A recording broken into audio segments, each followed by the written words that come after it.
behind the scenes and enter the impossible for the Between Two Minds podcast with our hosts, Judge Mentalist and Bernardo Rodriguez. Can they really tell you what you're thinking? Good afternoon, everybody. The world, the hypno world, and everywhere in between. It's Judge Mentalist.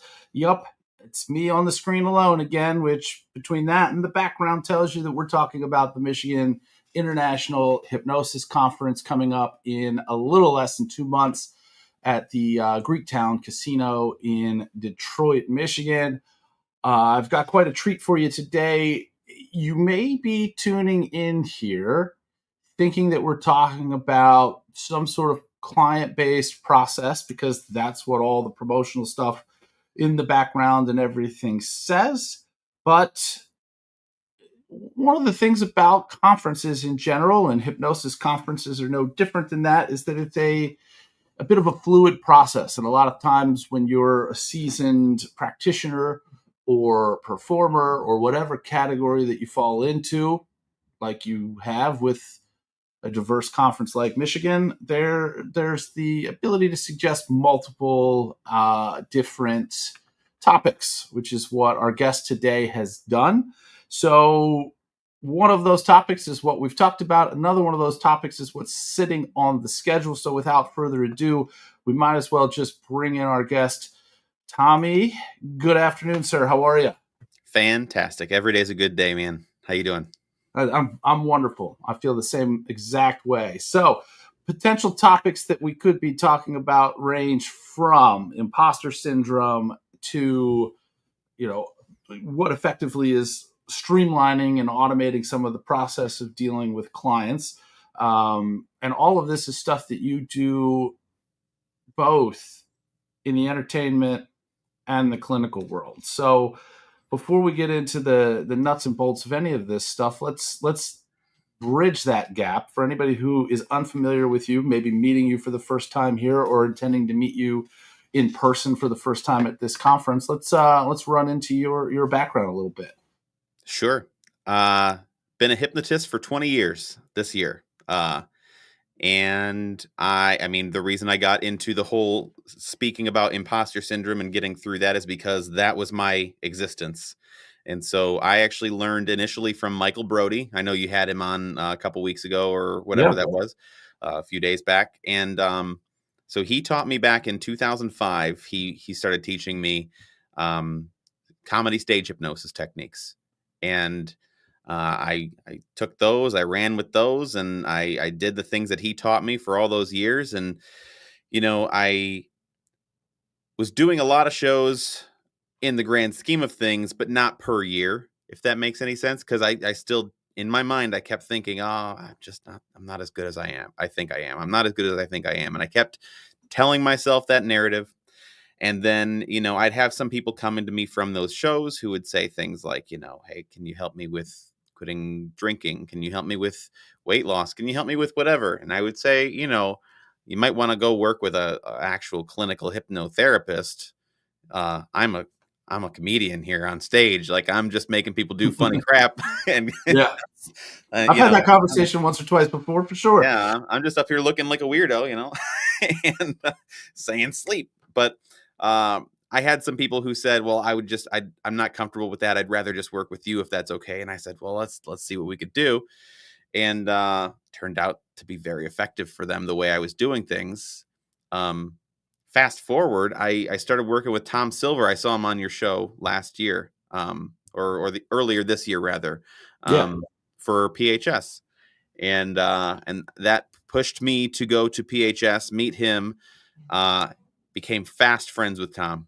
Just fast friends, like really close. We're talking every day. We were doing lessons. He started training me and certifying me and licensing me to do his stuff. And it came down to, I had already been doing the same things that he had been doing. His methods of using hypnosis in the clinical settings were the same thing I was already doing.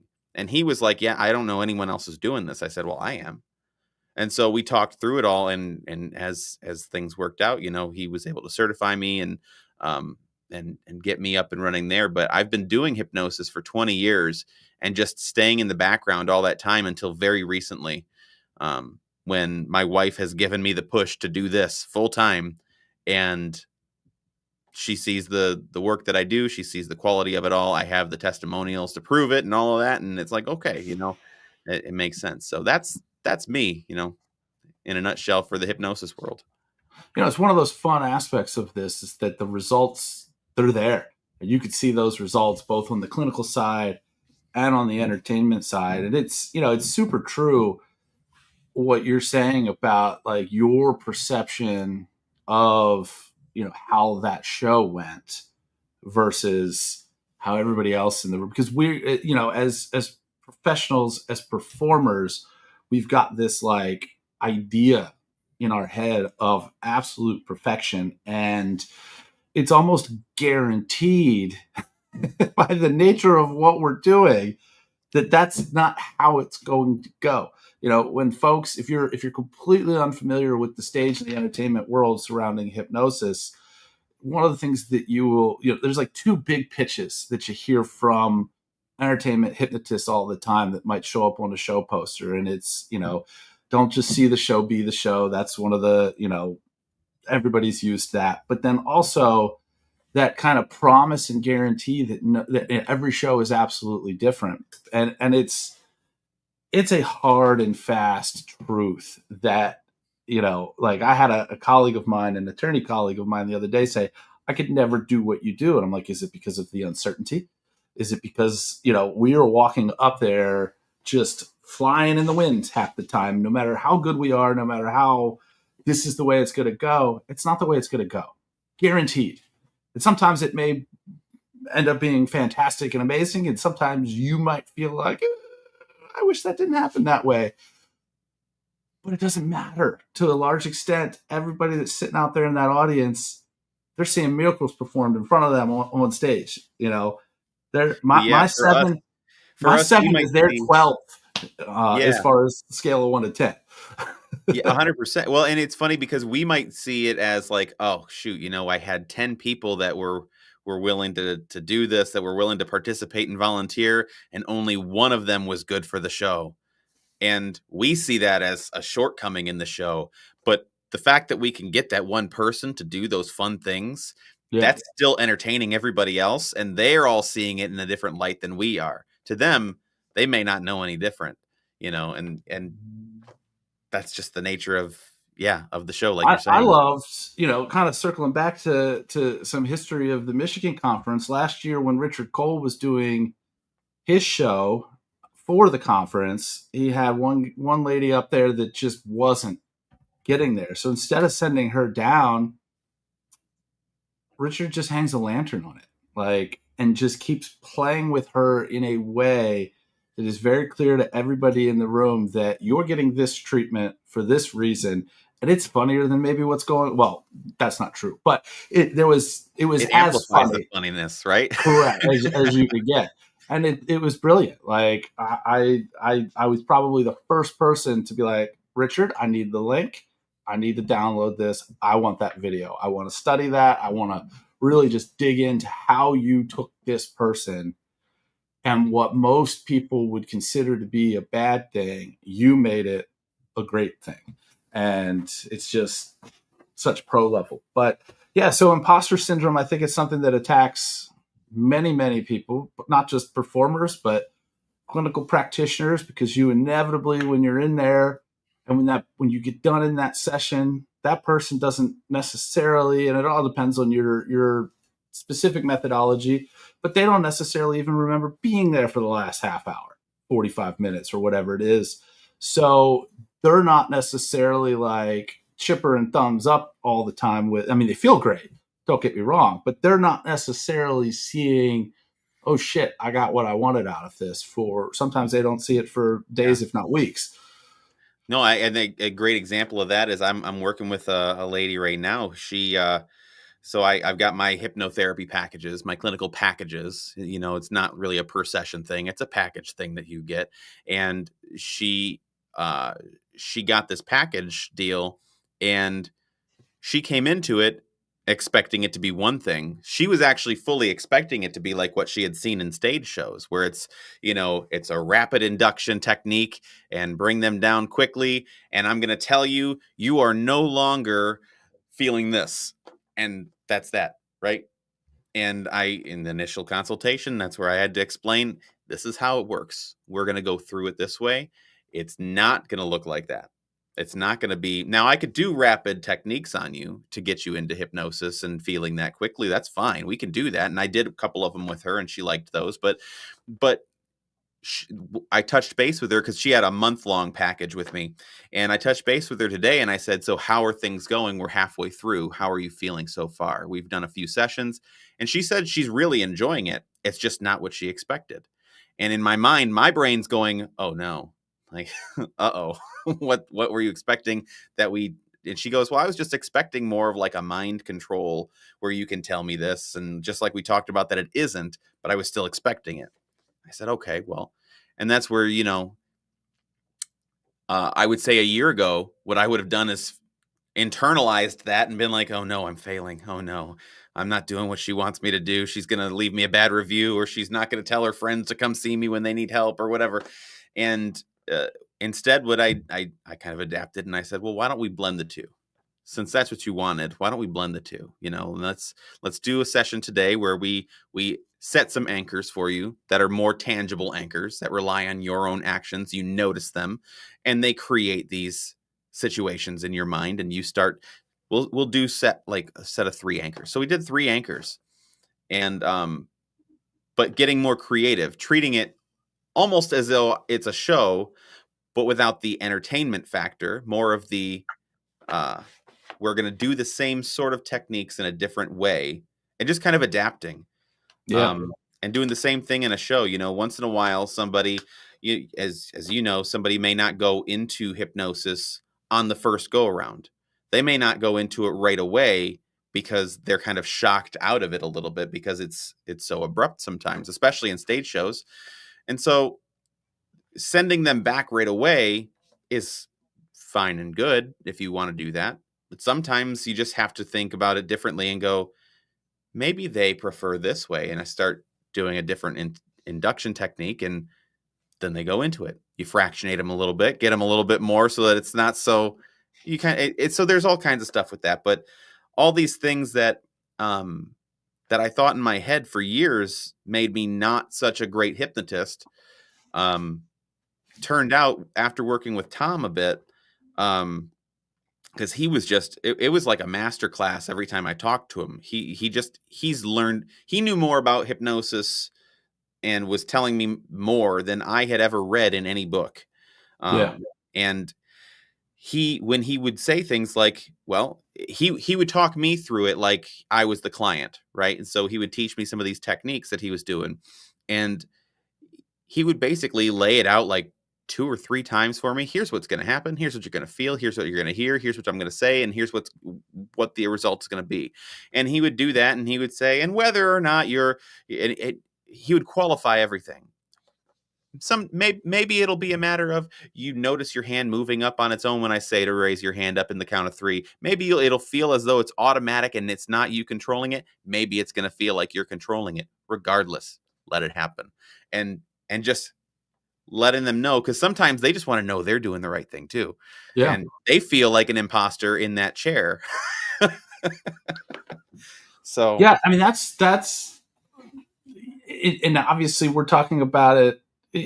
A lot of people, and this is one of the things that I loved about the atmosphere at the Michigan conference, is that outsiders or people that are strictly on, quote, one side or the other see effectively the Berlin Wall between the clinical side and the stage side. And it's not the way. There is so much overlap. There's so much connectivity between the two of these. They are the same thing. Just they're the same tool used for different purposes. And that's one of the things that, like, everything, the one thing that is kind of the theme to me mentally in my head is everything is exactly right. And it doesn't matter what it is. And it was something that I I naturally did without knowing that I was doing it when I first started, because I learned kind of like you, purely staged from the beginning.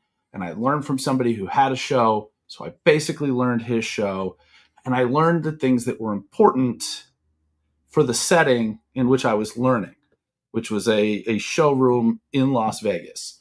So there were certain things like, I want to say it was the second or third show that I performed. I was in a venue where a block up the street, somebody got shot. And in the middle of my induction, there are ambulances, there are police cars that are just blowing down the street out in front of the little community theater that I was in. And it didn't matter. I just totally infused everything that was there. And nobody taught me to do this. I just kind of went with it. And the guy that ran the theater comes up to me afterwards. He's like, "How did you do that?" And I'm like, at first I thought he was asking, because he had seen me doing mentalism in the past, and he had seen a bunch of different performers come in, magicians, mentalists, and otherwise, and knew, hey, there's trickery here, there's sleight of hand, there's this, there's that, there's the other, whatever. So I thought he was asking me, methodology, and I'm like, well, here's what it is. And I started explaining. He's like, no. I want to know how the hell you did this with all of that going on outside. And I'm like, it just wasn't part of this. It didn't need to be part of this. I had my people at a point where they were focusing on what I wanted them to focus on. So that didn't exist to them. They're completely oblivious to the fact that happened. Or, so reinforcing this, everything is exactly right. If you're, whether it feels like it's automatic, it feels like you're moving it, it feels like there's some external force, it doesn't matter. It's right. Everything is exactly right. And it just, away we go. Well, it's like Kevin Lapine was saying, he said it in Michigan last year, and he said it at PHS. There was some, you do the levitating hand routine, right? And the hardest part is raising your hand just a little bit. That first momentum is the part that trips people up. That if they don't feel their hand moving right there, it won't move. If they let themselves feel that hand moving, then it will move. And so someone advised him to why don't you just touch their hand, just lift their hand up just a little bit, just get it moving, and let it do the rest on its own, and it just works, right? But you will see him every single night. You may even feel my hand come and help you along the way, or whatever exactly he says, but it's there. Why? Because it needs to be there. Yep, and exactly. Everything is exactly right. Exactly. So, fantastic. So let's not gloss over the other potential talk, because I think it's important stuff for people to know about. And even if you don't end up, even to the weekend of, for anybody who just comes in as an observer to these conferences, who hasn't spoken at them, who doesn't understand how it works, when you get there, and here's the information if you're not registered already, MichiganHypnosisConference.com. They are very much to the day of a fluid situation. There will be some presenters that have something. I'm seeing it right now with HypnoThoughts Live happening, where people I'm connected to announcing that, hey, because we're having crazy weather right now all over the country. Hey, this flight's gotten canceled. I'm going to be on that flight. Things are going to shift. Things are going to change. So that is normal. That is just par for the course when you've got people coming from all over the country, all over the world. Day of last year, we were seeing changes each day in the schedules, just because some people got delayed, some people couldn't make it at the last minute, they got sick, whatever it was. Things happen, and we have to adjust and fill those spots with other presentations. Yeah, I ended up getting swapped around, and it was fine by me. Whatever, we're here. I'm ready. Let's go. Exactly.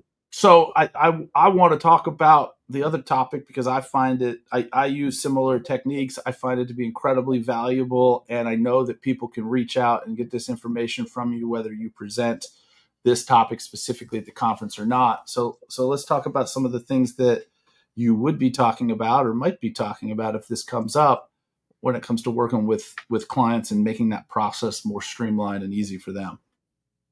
Sure. I mean, one of the things, so in all these years of doing this, and I've been meeting some hypnotists who've been doing it for less time and some who've done it for more time. It's always surprising to me how many people, it seems like there's still handshake agreements. There's still, there's not really a contract or an agreement involved, like formally. When it comes to paying, it's a lot of cash. It's a lot of written checks, things like that. And everything's electronic nowadays. Everything is going, if it's not already there, pretty much everyone takes Google Pay, Apple Pay, Android Pay, whatever, and PayPal, all those different electronic ways. And I'm not seeing a whole lot of people using that, at least in my circle, in terms of getting paid. Sometimes it's, hey, what's your Venmo? What's your Cash App username? And it just doesn't seem as professional. It doesn't seem quite as good as sending an invoice, let's say. Yeah. And there are some really easy, even free solutions out there like Square. You can have a free Square account. Yeah, they're going to take a percentage, right?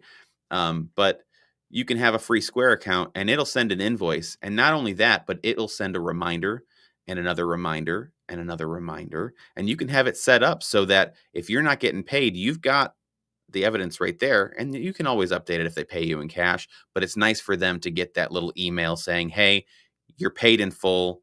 Thanks for booking me, and then of course having, I use Hypnobiz-In-A-Box. I know you had Sean on here not that long ago too. Yep. Amazing human beings running that company. Sean and Melanie are incredible. I've been doing a case study with Hypnobiz-In-A-Box on building my business and automating things and all of that. And the whole system just makes it so easy. Somebody fills out a form and all I have to do is either create a QR code right in there, have someone fill out a quick form, and depending on how they fill out that form, I can have them on an email list. I can have them in my clients for, outreach for shows. I can create link all of my Square, my invoices, all of those things right there, but making it really easy to work with you. So when someone says, how does it work? What kind of deposit do you need? How do you get paid? How would you like to get paid? All you have to do is send them, keep it simple for them. Yeah. Send them, stuff, little things like that I don't see very often. Everybody talks about promos and the importance of having a presence and SEO and website stuff. I haven't heard a whole lot about just those little changes that you can make to the way you do business that makes it pleasurable for the client, makes it just simplistic, just a click and boom, I booked them. Okay, great. So Yeah, that's essentially the talk there. Yeah, it's super valuable stuff. It also you got the ability. Not everybody calls. The reality of the situation is not everybody calls you and says, "Hey, I'm looking for a performance on such and such a date," and then you're like, "Yes, I could do it. Here's the price. Sounds great. Done." Like, it doesn't work that way. So the ability to take and for lack of a better term, nurture this interest that somebody might have, turn somebody from effectively sales talk moment, a lead, into a client over a period of time. Some of that is educating, some of that is communication, but having an internal system that tracks all of that. And then when you get to that critical point, okay, click, boom, here's the contract, here's the invoice, here's all the relevant stuff. And it's happening effectively on autopilot. I mean, obviously there are elements of this stuff that you need to actually do. There are parts of my system and my process that I need to do. But through my website, somebody that wants to book, let's say, a school fundraiser show, which is half of what I do, there's a form on that website that they can fill out that puts them into my system. It puts them at the right spot in my system. It sends them questions through the system that when they answer those questions and not before, one of those things is, hey, do you want, there's two things that they can do early on in this process. They can book an actual discovery call, or they can request me mail out a promo kit. And those are the two, basically, where the road is going. There's things that happen in between, but my system is driving them to one of those two places and eventually both. The manual elements for me are I get a notification that says, hey, send Tommy a promo kit at such and such address. Well, I physically have to do that. The system's Sure. not that good. It's good enough to get me to that point, and that's perfect. And then, hey, you've got a booking call at such and such a time with so-and-so. And I've obviously got to get on that call. We haven't gotten that good with AI that there's an avatar that they can create of me to do the booking call, but I bet you it's coming. And those people, I can literally go in right now and say, okay, these are people that I've talked to. These are people that have received promo kits. These are people that haven't committed to the call yet. These are ones that have booked and have it scheduled. And it's all right there in front of me. So I don't have to worry about something slipping through the cracks. I'm talking to anywhere between 10 and 15 organizations at any given time at all phases of that process. So am I going to tell these people something that I've told them twice before? No. Right. I know every conversation I've had with them, even if it's been verbal. I can look through and see every interaction that they've had with the automated parts of my system. So I'm not starting over and looking for, like, a note on a napkin or the back of a business card or something like that to be like, what did we talk about? What are they looking to do? Well, even something as simple as, like what I know you said you use a similar system to Hypnobiz-In-A-Box. And with me using that, what I've been able to find is, if I've got something coming up, then I can, just like you have your automated emails, which I did get an email 10 minutes before this, by the way, saying, okay. hey, you're coming up. But just so that you're aware that's coming through. But those same kind of emails go out and tell each client, hey, here's the show's coming up tomorrow or next week. Here are the things that we agreed on. Here's where your balance is at. Here's what when I need to be paid by. Are any of these, do we need to have a conversation about any of this before I show up? That kind of a thing. Having that automation sent out, I don't got to remember on my calendar. And then they reach out to me if they need something. Otherwise, there's that paper trail that this went out. You saw this, it shows it was opened and so on and so forth, that you have all of those metrics.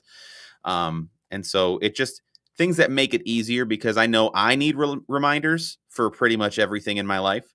And clients are no different. They need reminders. They need reminders to show up to clinical sessions. They need reminders for all of it. So that's why we follow up. And when you can automate that stuff, it makes it easier on you, but it makes it way easier on them. And it makes them want to work with you again or refer you to somebody else too. And that's been my experience.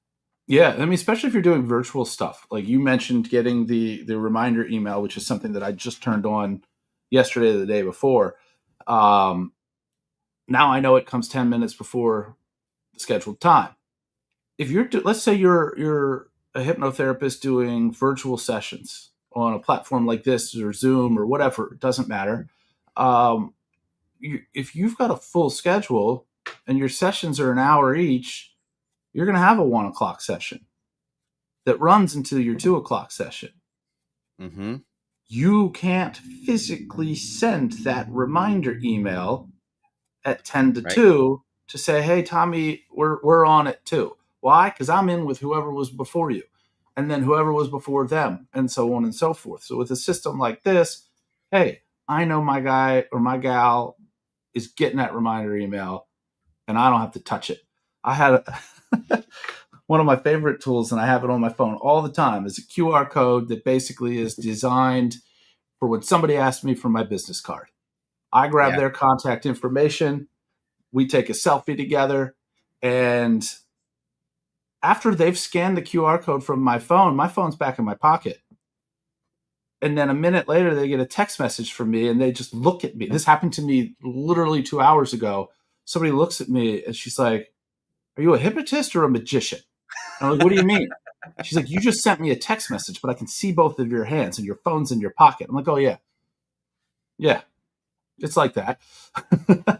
Right. And just to have that stuff, like, boom. And now, instead of here's my business card, you'll never call me, you'll lose this, you'll forget this, you'll whatever, because we live in a world where we're incredibly distracted. The opportunities for distraction know no end in the world that we live in right now. So I don't mean to cast any sort of ill will onto somebody that takes your business card, well intended, and then never freaking calls you.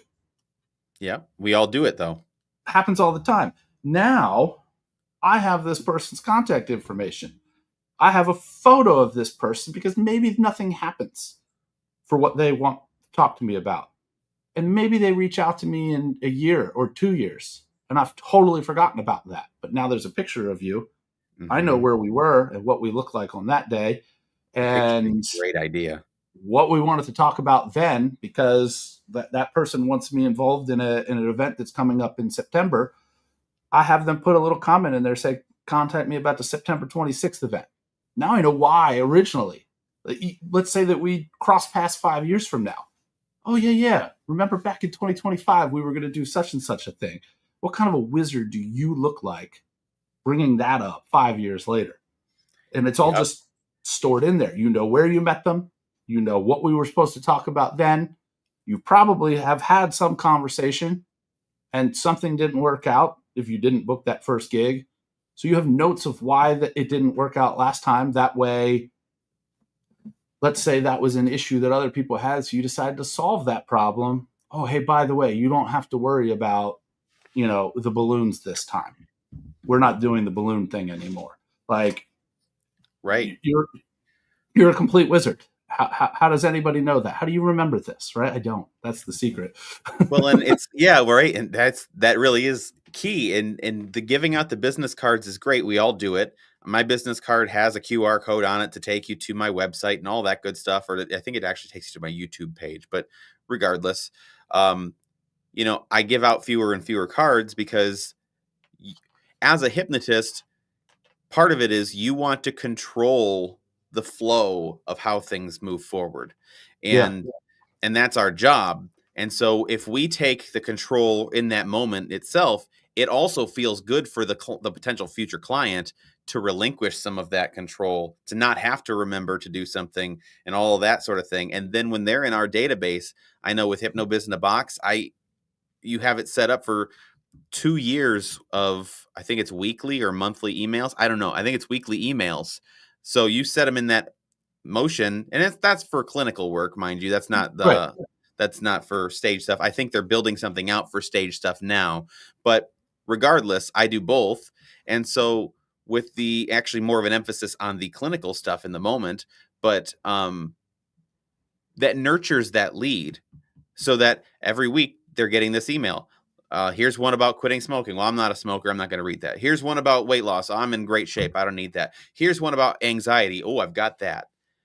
I should read this. You know what I mean? And so it's like, it's not going to be that like Sean and Melanie always say, it may not be that you get someone reaching out to you right away. It may be a year from now.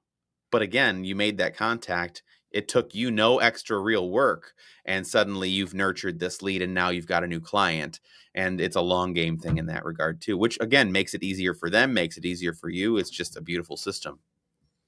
And one of the inevitable things, and it doesn't matter whether it's about a clinical setup or doing a show or whatever it is, inevitably you're going to get the question, how's this going to work? How's this going to go?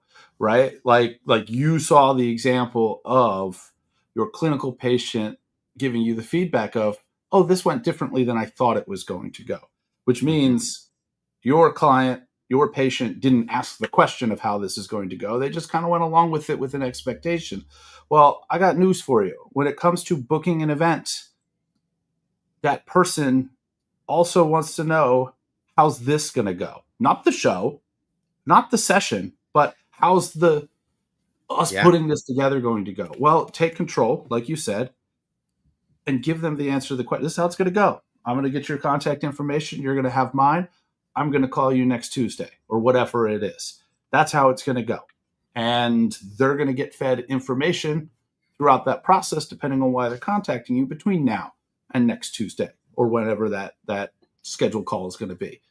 Absolutely. And even on top of all of these little things like this, one of the other pieces of making it easy for clients to work with you is getting them to want to work with you, right? And so we're all on the platforms like the bash.com and Gig Salad and all of those different ones that exist. And, so many people, and actually Jim Kellner helped me out with getting my mindset around this not long before he passed.